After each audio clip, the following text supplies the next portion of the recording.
پھر اس نے نوجوان کے بازو پر وہ کنگن پہنایا اور کہنے لگی فوراً جاؤ اور قاضی کو یہ دکھاؤ، وہ تمہیں دوسرا کنگن بھی دے دے گا۔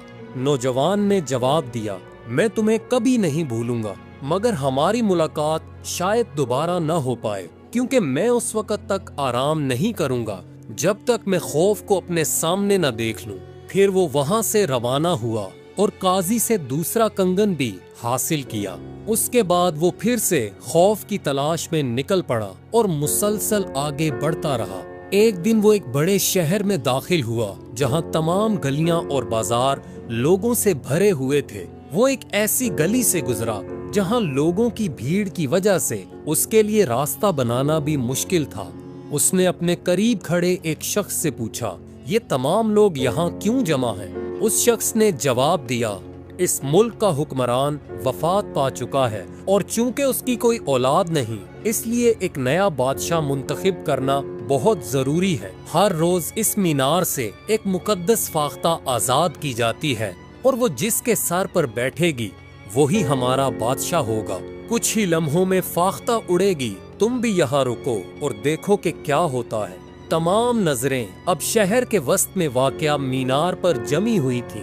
جیسے ہی سورج اوپر آیا، مینار کا دروازہ کھلا اور ایک خوبصورت فاختہ جو رنگ برنگی روشنیوں میں چمک رہی تھی ہوا میں تیرتی ہوئی باہر نکلی۔ وہ اڑتی رہی، چکر لگاتی رہی اور آخر میں نوجوان کے سر پر آ کر بیٹھ گئی۔ لوگوں نے بادشاہ زندہ باد کے نعرے لگانے شروع کر دیے، لیکن جیسے ہی لڑکے نے یہ نعرے سنے وہ خوش ہونے کی بجائے کچھ محسوس کرنے لگا۔ وہ خود سے سوال کرنے لگا کہ میں بادشاہ بنوں گا تو کیا ہوگا۔ اس نے خیالوں میں خود کو تخت پر بیٹھا دیکھا۔ اس کی ساری زندگی غریبوں کو امیر بنانے، دکھی لوگوں کو خوش کرنے، برے لوگوں کو نیک بنانے اور انصاف قائم کرنے میں گزرے گی، مگر وہ کبھی کامیاب نہ ہوگا کیونکہ یہ آسان کام نہیں۔ پھر اس نے سوچا کہ وہ کبھی اپنی مرضی کے مطابق کچھ نہ کر سکے گا، وہ کبھی اکیلا گھوم پھر نہیں سکے گا۔ اب وہ چیخنے لگا اور اپنے چہرے کو اپنے ہاتھوں سے چھپا لیا۔ لوگوں نے جب اس کی آواز سنی تو انہیں لگا کہ وہ اپنی آنے والی شان و شوکت اور اپنی قسمت پر یقین نہیں کر پا رہا۔ کچھ لوگوں نے کہا دیکھو اس لڑکے کو یقین نہیں، چلو تصدیق کے لیے مزید فاختائیں آزاد کرتے ہیں۔ لیکن جو بھی فاختہ آزاد کی گئی وہ پہلی فاختہ کے ہی پیچھے چل دی اور اسی نوجوان کے کندھے پر آ کر بیٹھ گئی۔ اب لوگوں کے نعرے پہلے سے بھی زیادہ بلند ہو گئے۔ جیسے ہی نوجوان نے یہ نعرے سنے اس کے جسم میں ایک سرد لہر دوڑ گئی جسے اس نے پہلے کبھی محسوس نہیں کیا تھا۔ وہ انہی خیالات میں گم تھا کہ بھیڑ میں سے ایک بزرگ اس کے قریب آئے اور ایک سرگوشی اس کے کانوں میں گونجی بیٹے تمہارا سامنا خطرناک ڈاکوؤں، قبرستانوں، مردوں اور خطرناک چیزوں سے ہوا، لیکن تمہارا دل کبھی نہ کانپا۔ مگر جب تمہیں بادشاہ بنانے کا اعلان ہوا تب تمہیں ذمہ داری، طاقت کا بوجھ اور اپنی آزادی کا خاتمہ نظر آیا۔ بیٹا یہی تو وہ خوف ہے جس کی تم اتنے عرصے سے تلاش میں تھے۔ بزرگ کی یہ بات سن کر نوجوان سوچنے لگا کہ حکمرانی تو مل گئی لیکن یہ سب سے بڑا امتحان ہے۔ وہ سوچنے لگا کہ میرے پاس مال اور طاقت تو ہوگی لیکن ایک دن اس کا حساب بھی دینا ہوگا۔ اس نے اپنی تقدیر کو قبول کر لیا کہ اپنی باقی زندگی اب اسے خوف کے ساتھ ہی گزارنی پڑے گی۔ دوستو، سیدنا صدیق اکبر رضی اللہ تعالیٰ عنہ فرماتے تھے کاش میں ایک پرندہ ہوتا، ایک درخت سے دوسرے درخت پر اڑتا بیٹھتا اور قیامت کے دن مجھے حساب نہ دینا پڑتا۔